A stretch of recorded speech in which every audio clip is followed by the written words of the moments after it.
Go to our page.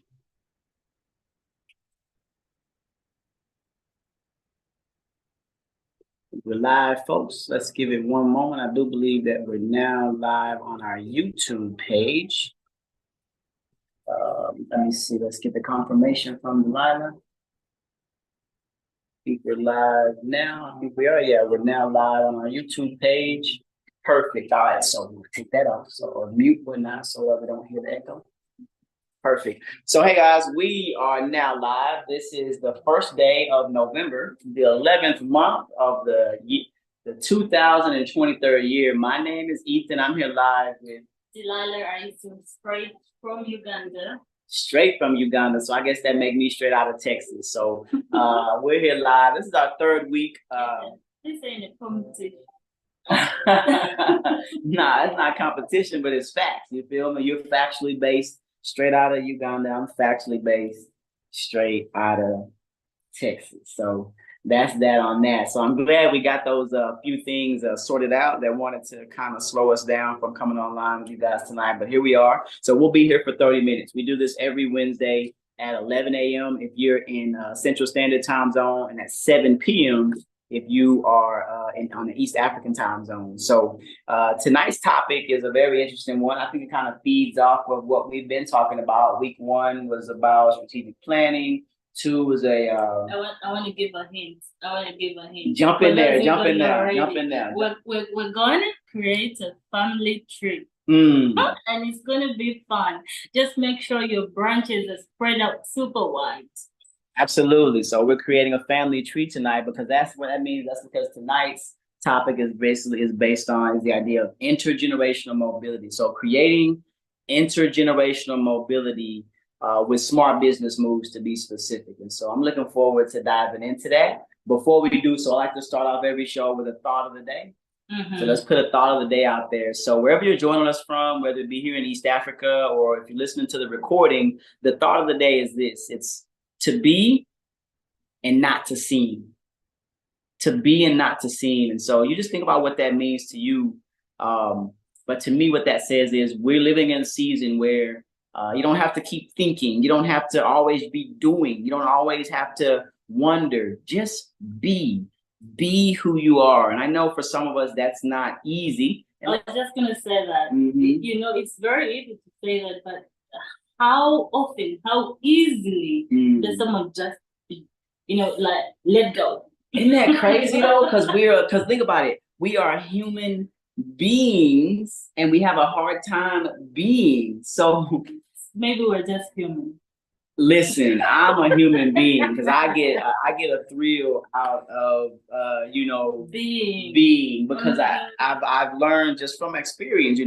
That it's not easy, and that's why it's the thought of the day. It's going to feed into our topic. It's not the easiest thing in the world to do to like I'm saying be, but that's where we want to start at from. So that's our topic of the night. It feeds into the H of the shift pillar. The H stands for help your family. So during our curriculum, when we get to the H, we talk about ways to achieve intergenerational mobility. And so that's where we are with tonight, Delilah. So I'm going to throw it back over to you. I know you want to get us deep into the conversation, but I wanted to get that thought of the day out there, and maybe it'll resurface as the conversation goes forward. Yes, Ethan, I'm still thinking of the family tree because when I think of intergenerational mobility, it's all about your generation, whether it be just you yourself being the first person in the generation or you taking over from someone else and stepping into their food and deciding to say, you know what, these are the shoes I want to wear and I need to take this forward for the next generation. It's just not about you. It's about your children, your children's children, and your children's children's children. As many children as you can go to, right? Because it has to start somewhere. It's very, very important. Indeed. So today we're talking about intergenerational mobility and how smart business practices can actually make a significant difference. I know this may sound as easy as ABC, but today we're going to just delve into the realities of that. And I know for sure some people have experienced it. I know for one thing for sure is that Ethan, you have experienced intergenerational mobility. I don't know how true that is for many people. Some people get stuck in you know in the day and not look forward to tomorrow or even plan for the future, but just taking you there a little bit. I know it's something you're reading about. Maybe you can share a bit of insights here and there about this. Yeah, you know, I've documented, and it's well known. I've documented my story very well, from being a first generation college graduate, shift. And so for me, like I say, as the creator of the shift approach, anything that we teach at Shift is something that I personally have lived and am now seeking to take it to the masses, seeking to teach other teachers how to teach this way, which is why I've studied so many teachers of the past. But for me, intergenerational mobility is about, you know, graduating from one class, whether that be economically, socially, to the next, right? Meaning, for example, if you were born, using the East African context, maybe Ugandan context, if you were born and raised in the village, and your parents, you know, they got up every single morning to go till the land, they were farmers perhaps, and they sent you to school to get an education.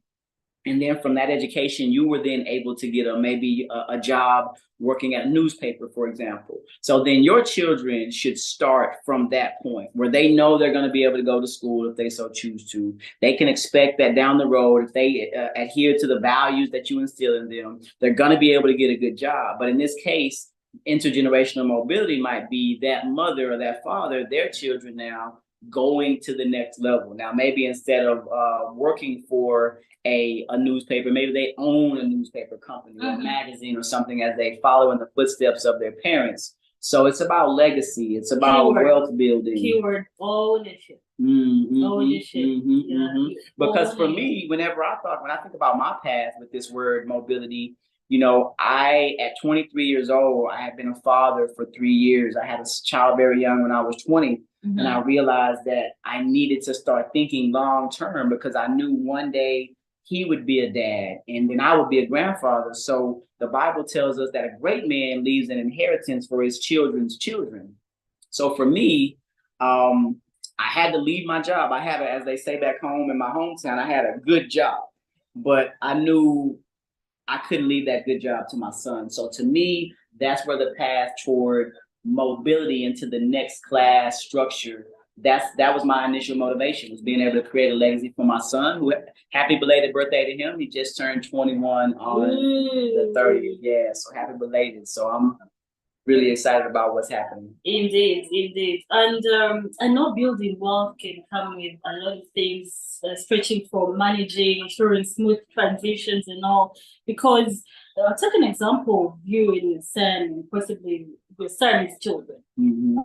It's not a given that he may take this up as a person, especially if you have not taken the time to ensure this smooth transition. So Ethan, what is it that you do currently to ensure that in the event that that has to happen, there is a totally smooth transition from yourself to your son, to your son's son, and plus daughters, please. Don't. We can't forget the daughters. Don't have an exception. Hopefully, we leave inheritance for our daughters as well. But no, I think at the core of it, Delilah, setting up, especially when you bring interject business back into the dialogue, as the person, right? The person that will help orchestrate the shift in your family.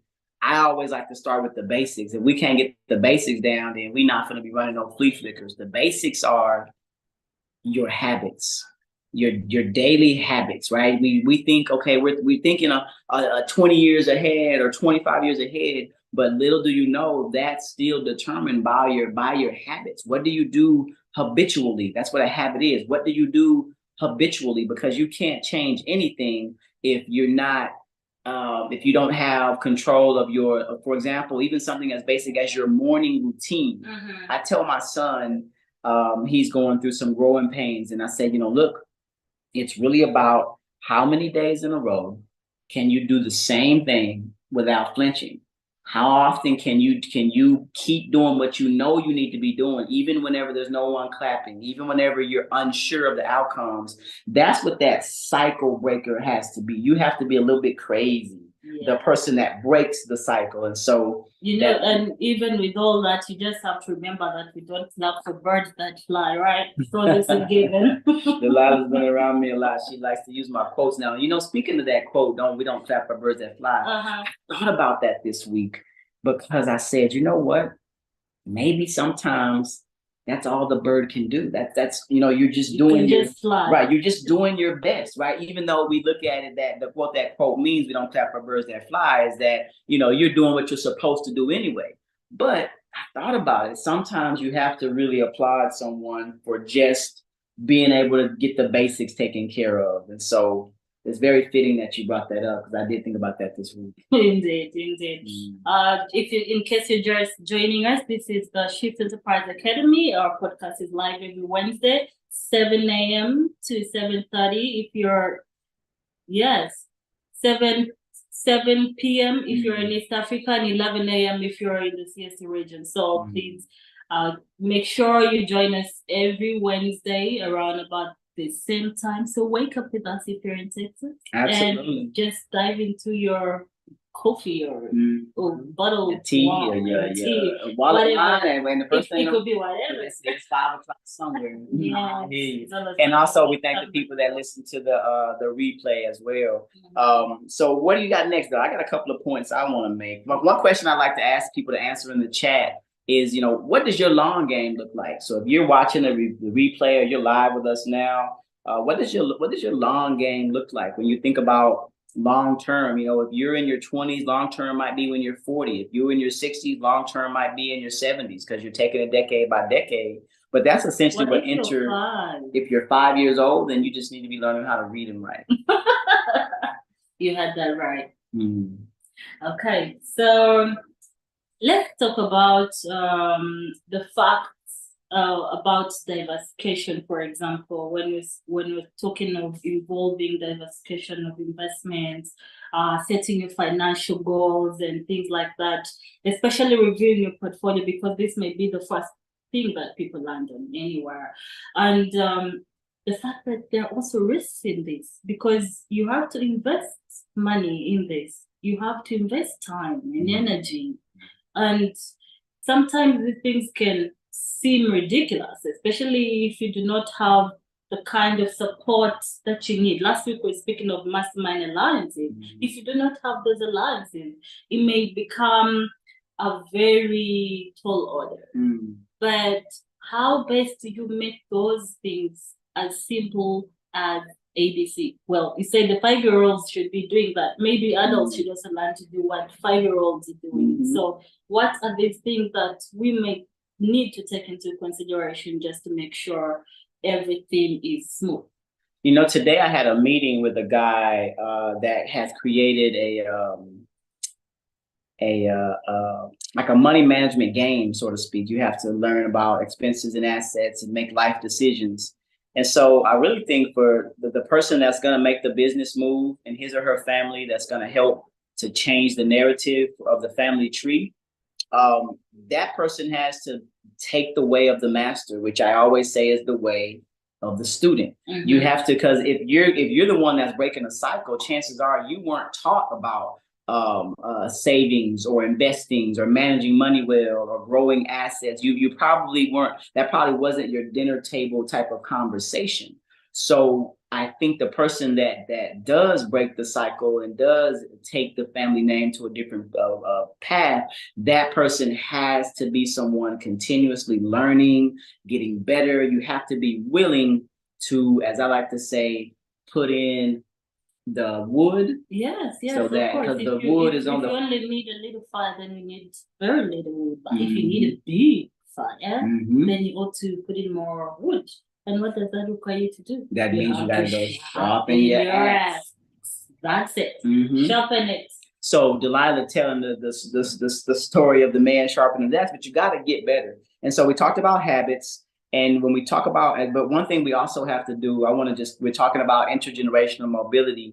And this is on the individual that's seeking to go, because we want that fairy tale thing where you and your cousin, you put together this business idea and it flourishes and you do it together, or you and your sister, you and your brother. And that's not to say that's impossible and it won't happen for you, but to be able to strike lightning in a bottle, to get two people that come from a very challenging backgrounds to come together with the same idea of what success looks like. That's what, and from my experience, that's a tough one to have. So a lot of times it's that one brave, bold individual that does go out and do some of these things that we've been talking about. And my point I want to make about that person, if you're out there listening right now and you feel like you're that one, is you still have to take care of your star player. Delilah, if you're not well, then there's not going to be any cycles broken. The only thing broken is going to be you. One thing that is always on my mind is that health is wealth. Because if you're not in the proper state of mind, if you're not feeling so good, there's not so much you're going to do, because you'll be as good as the slashed grass. Oh man, that ain't no good. That ain't no good. So again, those things are very important. And I want to remind you guys, as we've got about 10 more minutes before we get out of here, that we're in the middle of our Legacy for Tomorrow fundraising campaign. And so what that is, we've been in East Africa now for 2 years. And so it started October 2021 with the pilot program. And since then, we've completed four online cohorts. Yeah, indeed. We've completed, what else? Well, we've had 3-pitch competitions. 3-pitch competitions. Ranging from publishing to interior design. And the other one must have been media. Media, right. Yes, and so we've had over 131 applicants to come through the Shift Learning System. And so now what we're working to do with Legacy for Tomorrow is expand our reach. And so while I want to invite you guys, if you're listening to this live or on the recording, www.shiftenterpriseacademy.com/legacy for tomorrow /legacy for tomorrow. You'll be able to go on the site, see how it started. You'll be able to watch a 4-minute video about the innovation village that we're building. We actually have the first structure is all it needs is doors, windows, and a roof, and that's thanks to our partner, Ethan Ellsworth Vocational School. So shout out Erasmus Ichodi. But the Innovation Village is coming. The Learning Management System is coming. You can learn more about those on that website. Once again, it's www.shiftenterpriseacademy.com/legacy for tomorrow. And you'll also see a spot on the page where you can help us reach our $60,000 goal. Help us get to our first milestone. Somebody asked, they said, yo, well, what if we give and you don't, the campaign's not successful? And to that, I said, look, the first $1,000, that's going to complete the first structure of the Innovation Village. So there's no such thing as being unsuccessful. Right. And so as people continue to give, we're going to be able to hit different milestones on a weekly basis, because even though this is very big work and important work, due to the strength of the dollar, you can do quite a bit with we can do a lot with a little bit here. So we just wanted to make that shameless plug for our ongoing Legacy for Tomorrow campaign. I challenge you to spend 15 minutes reading and reviewing what we've done, even here on our YouTube channel. Look at some of our Shift Effect videos. You won't be the same. You'll be convinced that you found fertile soil. So back to our topic, intergenerational mobility, because we want to help people that come through our program achieve intergenerational mobility, where they're born in one social economic class and then their children are able to live a completely different life. And we want that for people that are all over the Shift community. What else? I mean, that's all we need. Indeed. So, going back to intergenerational mobility, I know it's something most people desire. I desire it. You desire it. But just thinking very slowly about it, how do you make this happen? How do you plan it out? If you're coming from scratch, for example, and you do not have anything to lean on, how do you as an individual make sure that you're planning this out correctly? Because the mishaps that can come here and there, things that divert you, probably have a 9-to-5 job and an extra job to get more come, and it gets a little loud in your world. When is that silent moment for you to actually plan this and make it come alive? First of all, Dee, from my experience, this it's not a fairy tale, right? A lot of people want to have a fairy tale where things are always good. This is real life. So a lot of times you just have to suck it up. But at the same time, we are humans. And so for me, even going into the I, which is imagine your goals, that's the reason why the H at the intergenerational ability, which is help your family, is and then followed by I imagine your goals, because you literally have to spend time seeing yourself, living the life that you're looking to live and achieve. You have to visualize it. You do have to steal away. You have to unplug, right? You have to sacrifice the right now sometimes in order to know that the future is going to be brighter. Don't miss the forest because you only see the trees. Or you're just looking for bluebirds, and then when the yellow one passes, you're like, that's not what I'm looking for.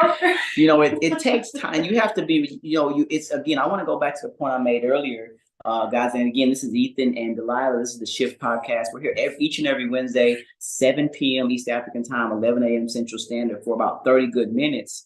But it's really about habits. Yeah. It's about habits. Because even if you get stressed out, even if you lose, because you will lose, even if you get punched in the mouth and you're bleeding, it's going to happen. You still need to remember your habits. Yes. You have to make sure you maintain steady, healthy habits that are going to help you stay the course. Because think about the tortoise and the hare. I don't know if that's did you grow up? Do you know what that story is about? I've seen it. You've seen it? I've seen it, but sometimes it's puzzling. This is how it gets with building a legacy. So sometimes it gets puzzling. So you have to ask questions, right? So tell me, before I even begin to think about what I know, tell me what exactly happened with this tortoise thing. Because from what I remember, someone won. You can always count on Delilah to state the obvious. Definitely state the obvious. Someone won. Yes, someone did win. So when you are the cycle breaker, the tortoise and the hare, right? The tortoise is just like, look, I'm going to put one foot in front of the other. I'm not necessarily looking to the left or to the right. I know my end goal is up the road, so I don't care. The rabbit's off here drinking Kool-Aid, shooting dice with his friends, whatever, lollygagging around, thinking that, I'm the most talented. But we got to remember, biblically speaking, the race is not given to the swift nor the strong, but to the one that endureth to the end. And so that's the story of the tortoise and the hare. So you have to be able to definitely endure. Otherwise, one little thing will break you and you're like, I don't think I'm going to move forward with this. But you have to be able to persist and stay the course, keep focused. If you don't change your mind. If you never change your mind, you always get what you want. And I shout out to Top Crown Media. I see them in the live chat. Glad to see you guys joining us tonight. And what's so fun, Delilah, is during the week watching the views go up as the week goes on, people coming back. Maybe they're tied up during the live show, but I'm just glad that our audience is growing all over, really. Our LinkedIn page, our website is getting more hits. So the work that Shift is doing is definitely not going on deaf ears. And we don't need to be a 1 million follower company. We just need to be able to be delivering results. Results. That's it. Keywords. I like to pick up keywords. So when I hear results, legacy, business growth, these are the things that excite my mind. Man, I'm trying to tell you. Speaking of business growth, we also want to remind you guys, the topics we talk about, especially for our small business owners, we also provide consulting services in these areas, strategic planning, also with marketing and team building. Because if you think last week, our topic was, if you look at the flow of what we talked about these 3 weeks, we started out talking about comparative advantage. So if you're someone that's been following us or you listen to our recordings, the comparative advantage is what do you do better than other people?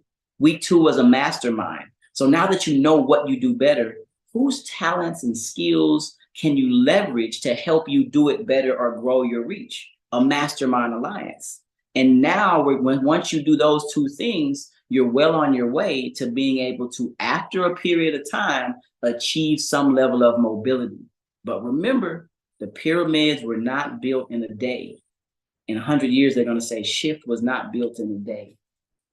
No, it wasn't. No. So look at us. I mean, it's only 2 years in East Africa and very many years from way back as far as 2010 was the inception, 2011. But even so, let's wrap up this discussion. We got about 2 more minutes. And you guys will have 1 million more followers, and that'll be great. We welcome that, and we're actually literally preparing ourselves for what that looks like, because when you take the type of attitude and mindset and just the fact that if God would be with us, who can be against us? I think about when Peter, he had been casting his net. I've been casting this shift net for years and years and years. And then finally, Jesus told Peter, cast it on the other side, cast it one more time, cast it in East Africa. And so we're casting it one more time here in this region of the world. And if we know that story, remember correctly in the Bible, Peter got so many fish, they couldn't even reel them in. So we certainly will have millions more followers. So there's a link in the chat for our Legacy for Tomorrow campaign. Delilah, won't you give us your personal take before we get out of here on this idea of intergenerational mobility? When you're introduced to it, how you see it, and if you witnessed it in your life, or what it might look like in your life. And we'll wrap up the show with that. Well, Ethan, I'll tell you one thing for sure. It's an idea that existed in passing before I met Shift. And then from there on, I think that was 2021, that's when I began to internalize the concept of intergenerational mobility. Then I realized that the change actually begins with me.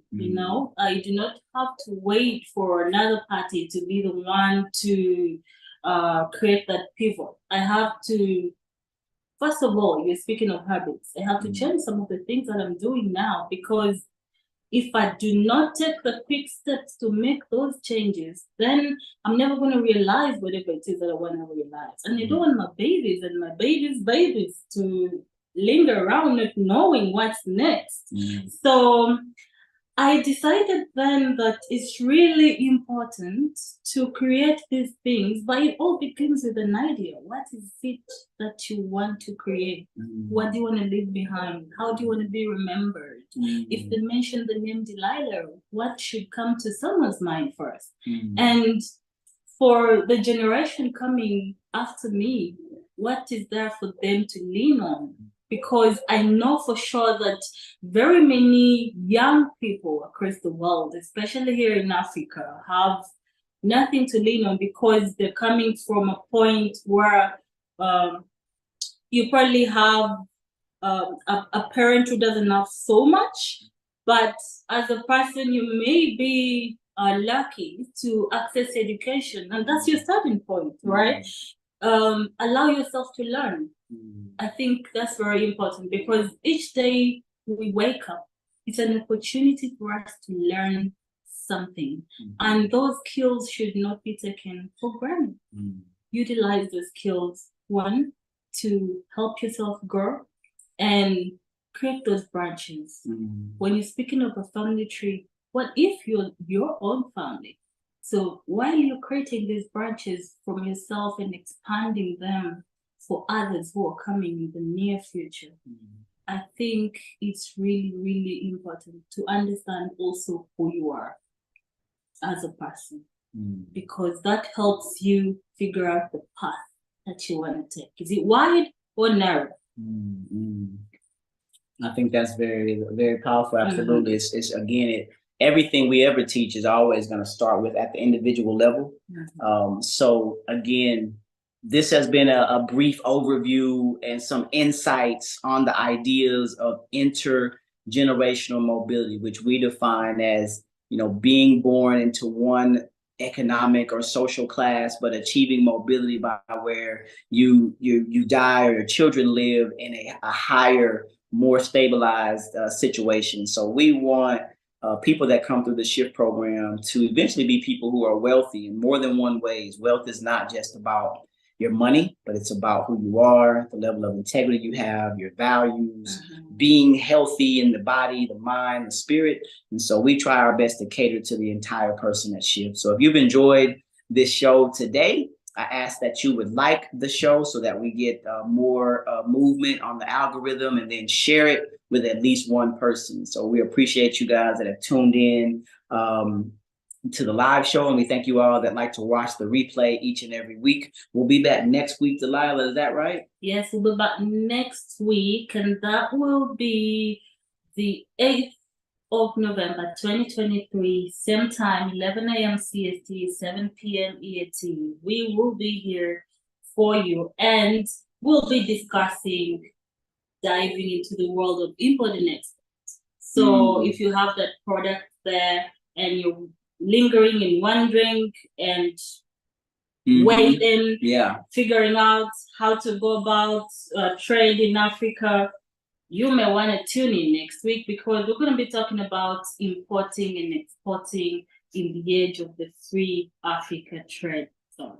Perfect. I'm looking forward to that talk. We'll be able to even dive into some points where people that are not on the continent yet may want to start businesses or want to understand how to do business. So we're going to do everything again. We always start from the basics, but ultimately I like that topic, diving into the world of import export in the age of the free Africa trade zone. Let that be your homework. What is the free Africa trade zone? I'm sure we'll talk about it next week. We're about 4 minutes past our normal allotted time. Thank you guys again. Don't forget to go check out our Legacy for Tomorrow campaign. If you feel so moved, become a backer, get on the shift train, because we coming. Remember, my name is Ethan. And I'm Delilah.